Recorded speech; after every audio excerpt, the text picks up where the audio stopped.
Hi friends, welcome back to my channel. তো তোমরা সবাই কেমন আছো? আমরা তো বেশ ভালো আছি, সুস্থ আছি।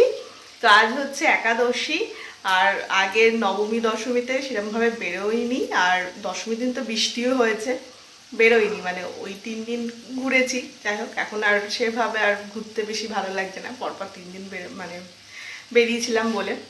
তো যাই হোক, নবমী দশমীতে কোনো ব্লগও বানানো হয়নি। তো আজকে হচ্ছে একাদশী, আর একাদশীতে আমাদের পাড়াতে বরণ হয় আর ঠাকুর বিসর্জনও হয়। পাড়ার যে বড় পুকুর আছে মণ্ডপের পাশে, সেই বড় পুকুরে বিসর্জন হয় রাত্রিবেলা। তো আজকে তো বরণ করতে যাব, আর এখন করছি সকালে মানে দুপুরের রান্না বান্না। কি কি রান্না বান্না করছি চলো দেখাই। মেনু হচ্ছে, এখানে বানাচ্ছি মাছের মাথা দিয়ে মুড়ি ঘন্ট। এই মাছের মাথাটা ভেজে রেখে দিয়েছি, মুড়ি ঘন্ট বানাচ্ছি। এখানে লাউ দিয়ে, ধনেপাতা দিয়ে ডাল, লাউ ঘন্ট, আর পান্তুর বাবার ডিম সেদ্ধ। তো এটাই হচ্ছে আজকে দুপুরের লাঞ্চের মেনু। আর পান্তু বাবা কি করছে চলো তোমাদেরকে দেখাই একবার। এখানে পান্তু বসে কি খাচ্ছ? আইসক্রিম খাচ্ছ? এখানে পান্তু বসে ম্যাঙ্গো আইসক্রিম খাচ্ছে। ভালো ভালো ম্যাঙ্গো কমলা হয়, ইয়েলো। আমার পুজো দেওয়া কমপ্লিট, পান্তু বাবাও আমার সাথে পুজো দিল, তাই তো? এখন কি করবে? এখন সব গোছ গাছ করবে, তারপর পান্তু বাবা খেতে বসবে। আগে রাধা গোবিন্দ না খেলে পান্তু বাবা খায় না। তো পান্তু বাবার পুজোর পর সব কিছু গুছিয়ে দেয়, তাই তো? সব গুছিয়ে দাও তো? হ্যাঁ, নকুন নাটা রাখো।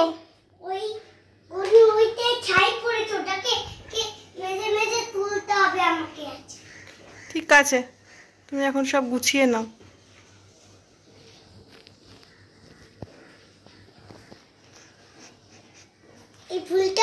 তুমি শোকো, আমি শুকেছি। চলো চলো গোছাও।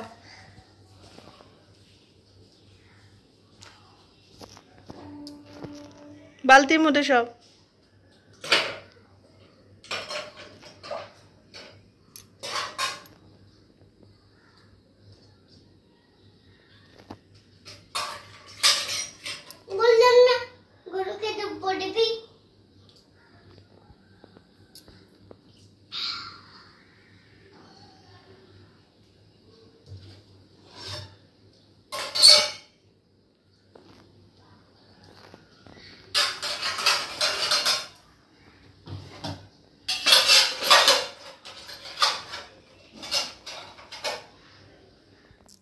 এখন হচ্ছে সন্ধেবেলায় যাব ঠাকুর বরণ করতে। তো এই শাড়িটা আমি ঠাকুর বরণ করার জন্যই আমি কিনেছিলাম। এটা আমি মিশো থেকে নিয়েছি।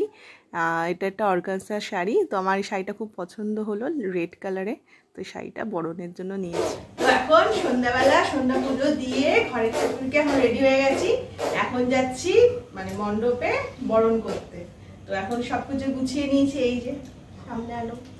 তো এখানে সন্দেশ, এখানে পান, দুটো পানের খিলি করেছি, ধান, দুব্ব, সিঁদুর। আর পান্তু বাবা দুর্গা ঠাকুরকে বলে এসেছিল যে তিলের নাড়ু দেবে, তো তিলের নাড়ুটাও নিয়ে নিয়েছি। তো এখন ঠাকুরকে বরণ করতে যাবো। তো চলো, এখন চলে এলাম পাড়ার মণ্ডপে পান্তু বাবাকে নিয়ে। পান্তু বাবা হাতে একটা বইও নিয়েছে, কারণ দুর্গা ঠাকুরের পায়ে তো বই ছোঁয়াতে হয়। ছোটোবেলায় যেমন আমরা মায়ের সাথে যেতাম বই নিয়ে, মা যখন বরণ করতো আমরা দুর্গা ঠাকুরের পায়ে বই ছোঁয়াতাম, ঠিক সেরকমই মানে এখন মানে জীবনটা হয়ে গেছে উল্টো। এখন আমি আমার ছেলেকে নিয়ে যাচ্ছি বরণ করতে। তো অনেক কথাই মনে পড়ে ছোটোবেলায় এইভাবে মায়ের সাথে যখন যেতাম বই ছোঁয়াতে। এখন আমার ছেলে এখন বই ছোঁয়াবে। তো যাই হোক, তো আমি প্রত্যেকবারই তো সন্ধ্যাবেলায় আসি, কারণ সন্ধ্যাবেলা একটু ভিড়টা কম থাকে, আর বিকালের দিকে না প্রচুর ভিড় হয়। কিন্তু এখন এসে দেখছি প্রচণ্ড লম্বা লাইন। তো যাই হোক, এখন লাইনে দাঁড়িয়েও পড়েছি। আর এদিকে পান্তু বাবা না ঢাক যে বাজছে, ঢাকের সাথে সাথে একটু নাচও করছে।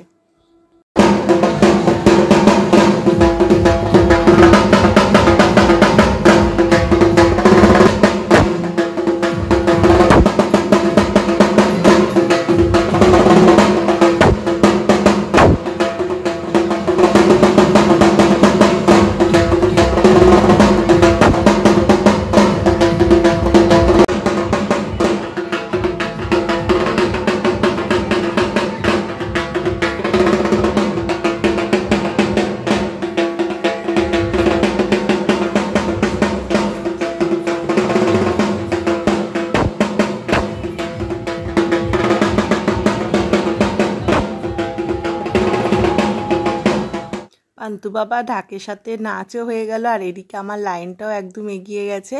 তো এবার আমার পালা বরণ করা।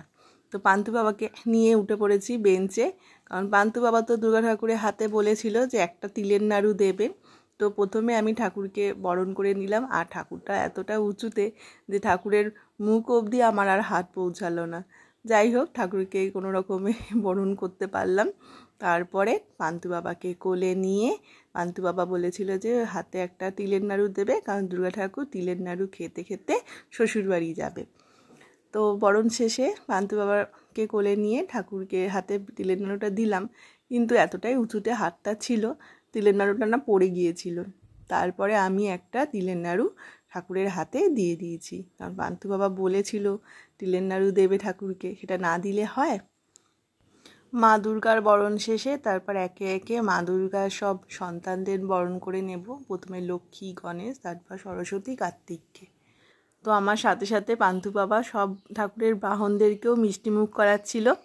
তো যাই হোক, তো এইভাবেই প্রত্যেকটা বছর মানে যবে থেকে পান্তু বাবা হয়েছে, পান্তু বাবাকে সাথে নিয়েই বরণ করতে আসি। আর পান্তু বাবা সব ঠাকুরকে বাহনদেরকে মিষ্টিমুখ করায়।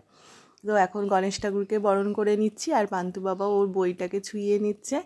তো চলো একে একে সব ঠাকুরকে বরণ করে নিই। আর যদিও এই ভিডিওটা অনেক দিন পরেই আসছে, কারণ আমার না এখন ভিডিও এডিট করা একদমই টাইম হচ্ছে না, কারণ ছেলে বড় হয়েছে, সাথে চাপটাও একটু বেড়ে গেছে, মানে ওকে পড়াশোনা করানো, তারপরও স্কুল খুলে গেছে এখন। তো অনেক দিন পরেই এটা এডিট করে এখন পোস্ট করব। তোমরা আমাদেরকে ভালোবাসা দিও যাতে নতুন নতুন আরও ভিডিও আনতে পারি। কিন্তু ভিডিও তো বানানো হয়েই যায় আমার, কিন্তু ভিডিও এডিট করার আর টাইম হয়ে ওঠে না। তো তার জন্য একটু ক্ষমা পাচ্ছি যে অনেক দিন পরেই এই ভিডিওটা আমি এখন আপলোড করব। তো যাই হোক, তো বরণ তো হয়ে গেছে, এখন খেলবো সিঁদুর খেলা। কারণ এই দিনটা তো আমার এতটাই ভালো লাগে, তো একটা বছরের অপেক্ষায় থাকতে হয় যে সিঁদুর খেলার জন্য। তো চলো এখন একটু সিঁদুর খেলে নিই, তারপর যাব হচ্ছে বাড়ি। আর রাতেই তো আমাদের পাড়ার যে পুকুর আছে সেই পুকুরেই ঠাকুরের বিসর্জন হয়, কিন্তু সেদিনকে আর শরীরটা এতটাই খারাপ ছিল আমার, তার জন্য আমি আর রাত্রিবেলার বিসর্জনের সময় আর আসতে পারিনি, আর ভিডিওটাও হয়নি। তবে যাই হোক, এটাই ছিল আমাদের একাদশীতে পাড়ার বরণ, সিঁদুর খেলা, আর পান্তু বাবাও ঠাকুরকে বই ছোঁয়ানো। তো যদি এই ভিডিওটা কিছু ভালো লেগে থাকে তোমাদের, অবশ্যই লাইক করে দিও, কমেন্ট করে দিও এবং সাবস্ক্রাইব করে দিও। তো দেখা হচ্ছে নেক্সট ব্লগে।